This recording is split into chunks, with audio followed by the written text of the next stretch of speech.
নওগাঁর বদলগাছিতে নজর কাড়ছে ১২০০ কেজি ওজনের কালামানিক। বদলগাছি থেকে মোহাম্মদ সারোয়ার হোসেন অপুর পাঠানো তথ্যচিত্র ও ভিডিও নিয়ে বিস্তারিত প্রতিবেদনে। কোরবানি ঈদের দিন যতই ঘনিয়ে আসছে ততই কোরবানি পশু নিয়ে নানা সংবাদ সামাজিক যোগাযোগ মাধ্যম ফেসবুকে ভাইরাল হচ্ছে। বিশেষ করে ওজন ও দামের সঙ্গে আলোচনায় উঠে আসছে বাহারি নামের সব গরু। এবার সেই তালিকায় ঠাঁই পেয়েছে নওগাঁর বদলগাছির কালামানিক নামের একটি বিশাল আকৃতির ষাঁড়। দেশের উত্তরের জেলা নওগাঁর বদলগাছি উপজেলার আধাইপুর ইউনিয়নের নিভৃত পল্লী আধাইপুর গ্রামের মাস্টারপাড়ার কৃষক ইউনুস আলী সরকার বিশাল আকৃতির একটি গরু লালন পালন করেছেন। আসন্ন পবিত্র ঈদুল আজহা উপলক্ষে এই ষাঁড় বিক্রির জন্য প্রস্তুত করেছেন এই গরুর মালিক। এদিকে গরুর ওজন নির্ধারণ করলেও দাম এখনও নির্ধারণ করেননি।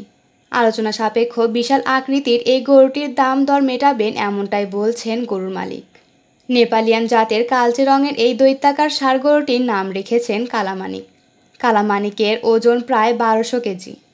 জানতে চাইলে উপজেলা প্রাণী সম্পদ কর্মকর্তা ডক্টর রিপা রানী জানান, এবার ঈদুল আজহাকে সামনে রেখে বদলগাছি উপজেলায় খামারি ও ব্যক্তি পর্যায়ে ৫৪,৪৬৭টি গবাদি পশু প্রস্তুত রয়েছে, যা এই উপজেলার চাহিদা মিটিয়ে দেশের বিভিন্ন এলাকায় সরবরাহ করা যাবে। দৈনিক জয়সাগর।